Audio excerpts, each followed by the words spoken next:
తలుపు చెక్కలు తీసుకపోయిండ్రు, ఇంటి ముందటి గేటు పీక్కొని పోయిండ్రు. రేపు మీ మెడల మంగళసూత్రాలు కూడా తీసుకపోతారని కేటీఆర్ అంటున్నాడు కదా. హాగో అట్లనే అయ్యేటట్టుంది అని అంటున్నారు కొందరు. ఇగో ఇక్కడ చూడుండ్రి, ఓ రైతు ఇంటికి వచ్చిన సహకార బ్యాంక్ ఆఫీసర్లు అప్పు కట్టుండ్రని అడిగిరట.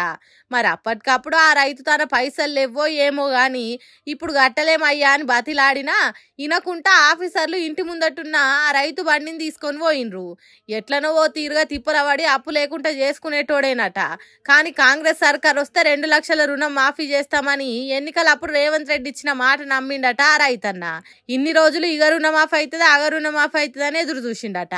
అంతేకాదు ఫార్మాసిటీ అంటే మనుషులు వేసుకునే మందులు తయారు చేసే కంపెనీలు పెట్టేటానికి ఇక్కే పర్వతాలు అనే ఈ రైతన్న భూమిని తీసుకున్నదట. ఆ భూమి పేరు మీద ఉన్న అప్పులు కూడా సర్కారే కడుతుందని చెప్పిండ్రట. ఇక ఆ రైతు అప్పు గురించి ఆలోచన చేస్తాడా? ఆ అప్పు ముచ్చటనే మర్చిపోయింది అనుకో రాదుండ్రి. రుణం తీసుకున్న భూమే తన తాన లేదు, ఇక అప్పు ఎవరు అడుగుతారని అనుకున్నాడు కావచ్చు.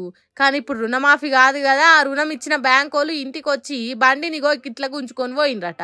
ఇంకేమున్నది, నన్ను కాంగ్రెస్ సర్కార్ నమ్మించి మోసం చేసింది అన్నట్టు రైతన్న ఏడుస్తున్నాడట. ఎట్లున్నదో చూడురి రుణమాఫీ ముచ్చట. మరి ముందు ముందు ఇంకెన్ని ఘోరాలు చూడాలనో ఏమో రైతన్నలు. ఏం పాడో పోన్రి అని అనుకుంటున్నారట జనాలు ఈ ముచ్చట తెలిసినాక. శాఖానోనికి శరం తక్కువ అన్నట్టు లేవలేక సావలేకున్న పాకిస్తాన్ దేశమట మన దేశాన్ని ఓడిస్తుందట. ఆ దేశ ప్రధానమంత్రి పదవేలుగా పెడుతున్న షెహబాజ్ షరీఫ్ మన దేశం కంటే పాకిస్తాన్ ను ఎక్కువ డెవలప్ చేస్తా అని షరతు కట్టుకున్నాడు. భారత్ ను ఓడించకపోతే నా పేరు షెహబాజ్ షరీఫే కాదని ప్రతిజ్ఞ చేసిండు. మంచిదే, అక్కడి జనం మేలు కోరి మంచి పనులు చేస్తా అంటే ఇంకా మంచిదే గాని భారతదేశంతోని పోటీ పెట్టుకొని ఓడిస్తా అని పొంకనాలు కొట్టుడే మంచిగా లేదు. ఇప్పటికే మన దేశం జర్మనీ, జపాన్ దేశాలను దాటేసి అమెరికా, చైనా దేశాల తర్వాత నిలిచేందుకు తయారుగున్నది. అసోంటి మన దేశంతోని పాకిస్తాన్ పోటీ పడతాననుడే చిత్రమైన ముచ్చట. నక్కకు నాగలోకి అనుకున్న తేడా ఉంటది. ఆ షరీఫ్ మాటలు ఇన్నోళ్ళు పక్కున నవ్వే తట్టు ప్రతిజ్ఞ చేసిండు.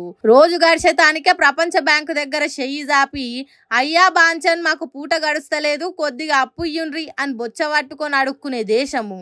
అప్పుడప్పుడు అక్కడ జనాలు ఆకలికి చచ్చిపోతుంటే పాత పగలన్నీ మర్చిపోయి మన దేశం గోధుమలు పంపించింది. అసోంటి దేశాన్ని డెవలప్మెంట్ లో ఓడిస్తా అని చెప్పుడే, పెగ్గలకు పోయి ఛాలెంజ్లు ఇసురుడే నవ్వుల పాలయ్యే ముచ్చట. ఏదో అక్కడి ప్రజలను రెచ్చగొట్టడానికి మాట్లాడిండు గాని షరీఫ్ తరం కాదు కదా. ఇంకో 4 తరాలు ఉట్టి చచ్చిన మన దేశం డెవలప్ ను దాటిపోవడం జరగని పని. ఒకవేళ ఆ ప్రయత్నం గట్టిగా జరిగినా మన దేశం చైనా, అమెరికా దేశాలను దాటి నంబర్ 1 స్థానంకు పోకుంటా అట్లనే ఉంటదా? కాబట్టి తాటాకు సప్పులతోని కుందెళ్ళని కాదు కదా, ఏనుగును భయపెడదాం అనుకుంటే కుదరని పని. కాబట్టి నోరు మూసుకొని మీ దేశం ప్రజలు ఆకలికి జావకుంటుండే ఉపాయం ఏదైనా చేయుండ్రి తప్ప మా దేశంతోని పోటీ పెట్టుకొని బొక్కబోర్ల వడకుండ్రి. ఏమంటున్నాం?